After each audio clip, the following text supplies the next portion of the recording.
Hey guys, it's Mike again. Um, so I've already recorded the accusative and prepositional cases um, in application, so to speak.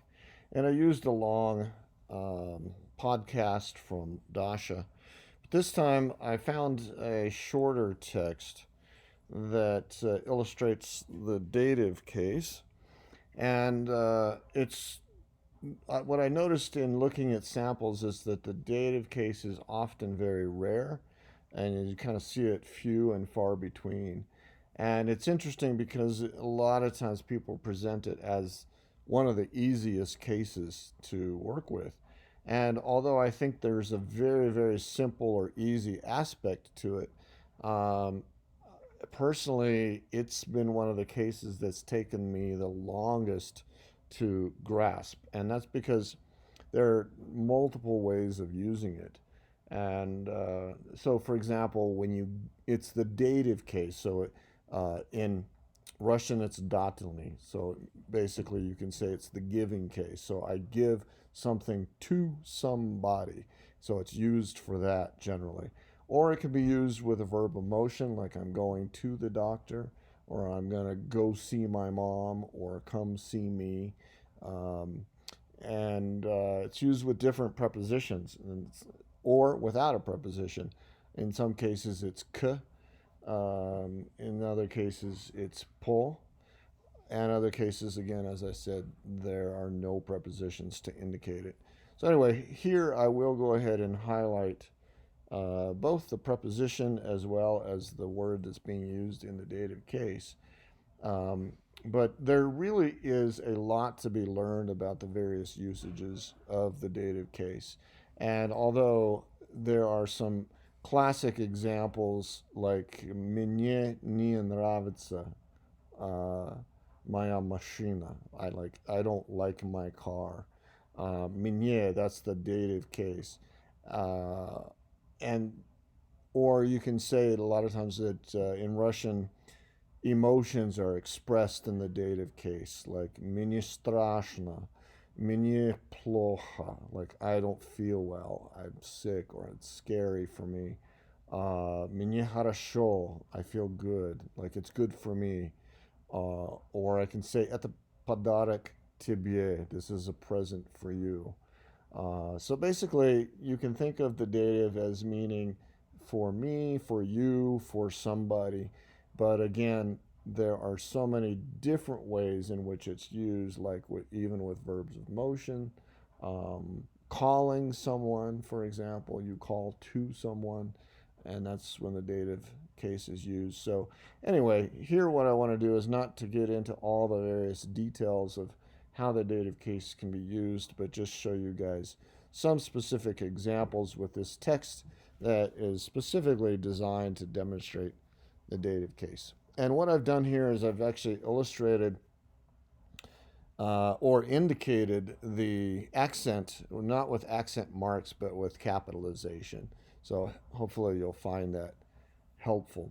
And I'll just briefly translate along the way as we go, and hopefully this won't go for too long. But again, I hope you guys find this useful to actually see specifically the dative case in use. And this is a dialogue between Dima and Lena. Привет, как дела? Привет, у меня все просто замечательно. У тебя такой радостный голос. Ты уже готовишься к новогодним праздникам? Okay, so whenever you see k, that's a pretty much a sure indicator that the dative is being used. So I can highlight all of that. And this is used with the word готовить, or to get ready for something, to be prepared, that type of thing. So when you see this at the end of the noun, this or yam, you always know that that's the plural way of indicating the dative case. Um, it's a little bit different with the adjectives, but here basically, well, you've got such a happy voice. Are you already ready for the holidays or for the New Year holidays? And again, it's plural here, holidays. праздникам. Да, еще нужно позвонить всем друзьям и написать родителям. Okay, so there's two usages here of the dative case. So basically, it's still needed to call all of my friends and to write to my parents. So here, позвонить всем друзьям. So there we go, всем друзьям. And I can actually indicate позвонить as sort of a trigger word because whenever you see that, you're typically going to see whoever you're calling in the dative case.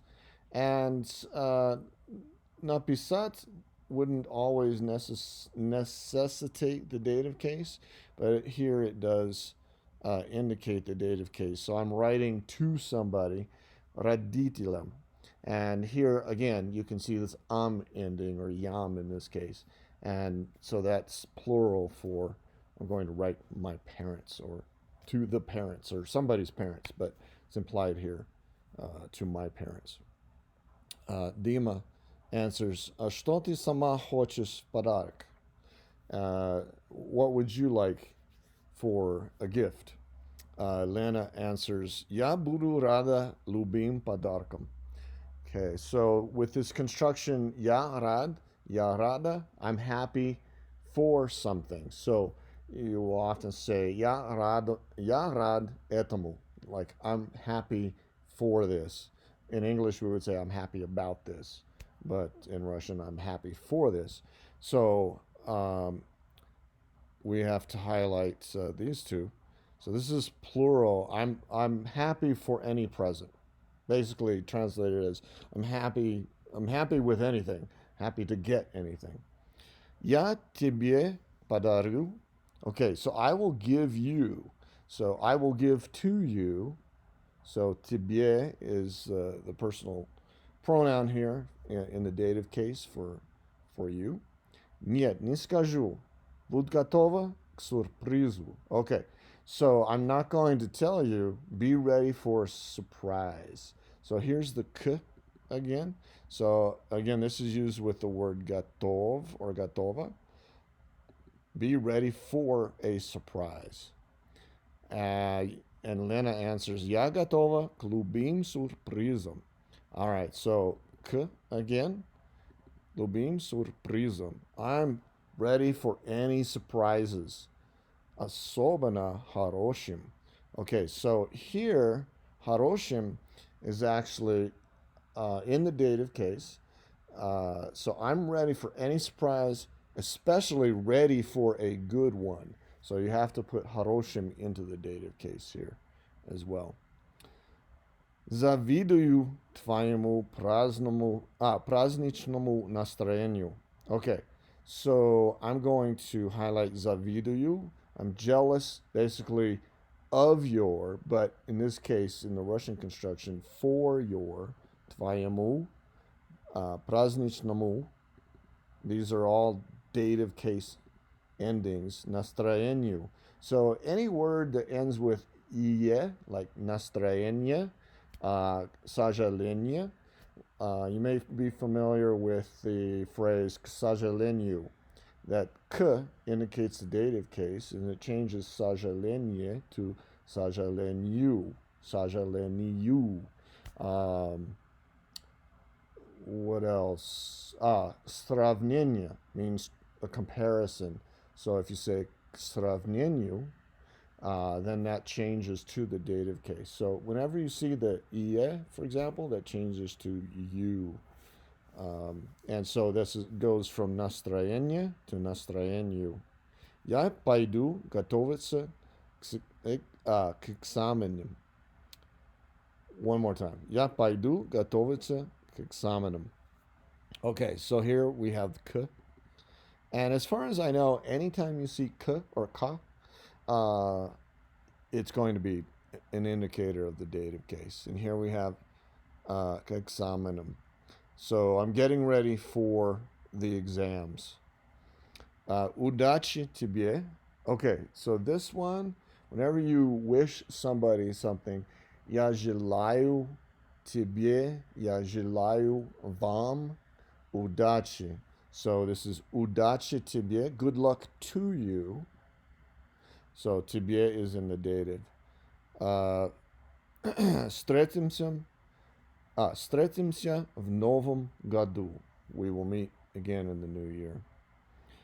So hopefully that was beneficial for you guys. I know it was short, but again, it's difficult to find texts where the dative case is everywhere within the text, and I don't want to go through a text that doesn't have much dative case and just waste your time.